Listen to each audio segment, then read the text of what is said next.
Have you heard about the changes coming to the real estate industry?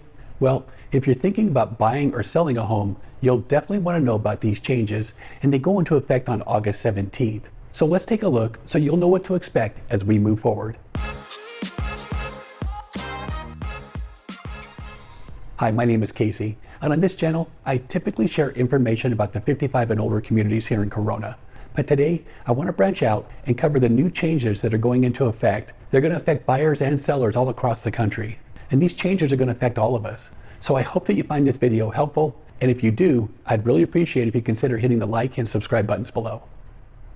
Okay, so starting on August 17th, we are going to see some changes on how we buy and sell real estate here in the US. And it's important to understand these changes because the way we've been doing things for decades is about to change.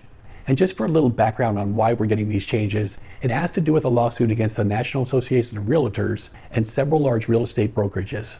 And the lawsuit had to do with commissions. And as a result of this lawsuit, the way the commissions are being published and paid are going to change.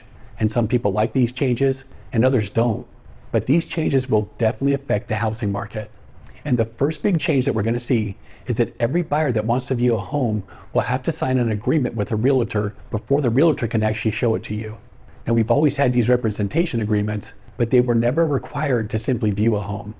And the second change has to do with commissions.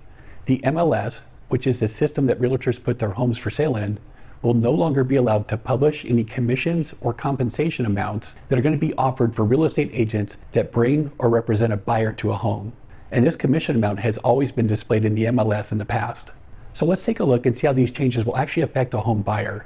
And again, beginning on August 17th, if you're looking to buy a home, you'll be required to sign an agreement with a real estate agent if you want to go and see it in person. So if you're looking at homes online and you see one you like, you'll have to sign a document called a buyer-broker agreement before the agent will be allowed to show you the home. And this document basically establishes that the agent will represent you if you decide to purchase the home. Now, before these changes, it was very common to call up an agent and ask them to show you a home. And most agents would be glad to do this. It gave them an opportunity to meet you in person, and it gave you the chance to get to know the agent before making a formal commitment to work together. And this worked because most buyers aren't willing to commit to just one agent without getting to know them first.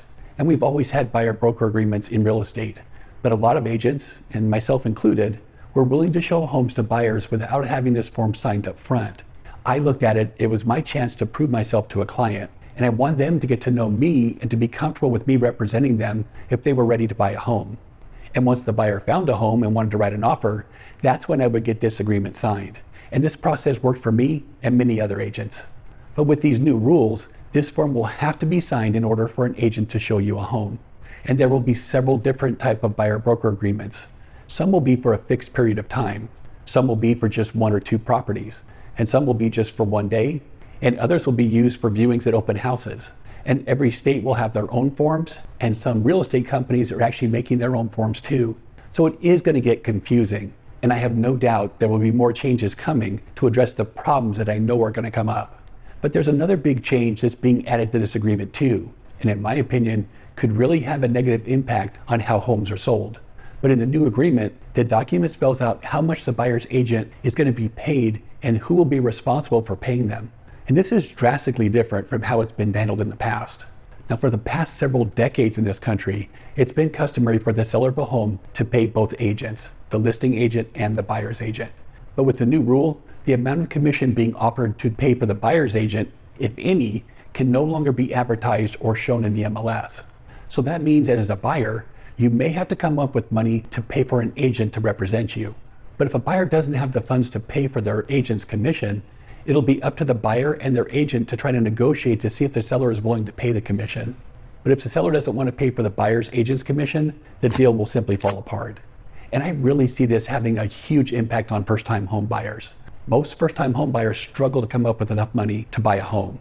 And if they have to come up with additional money to have an agent represent them, I think it will simply eliminate many first-time buyers from ever buying a home.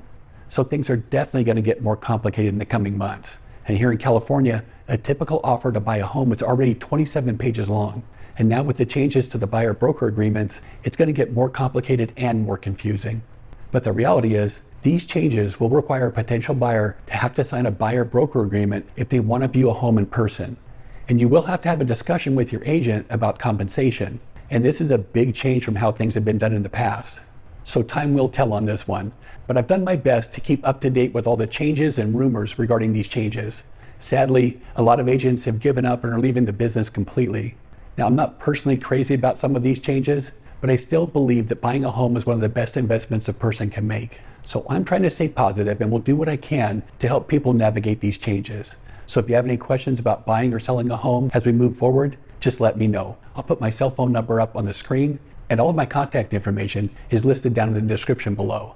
And if you come back next week, I'm going to discuss how these changes will impact home sellers as we move forward.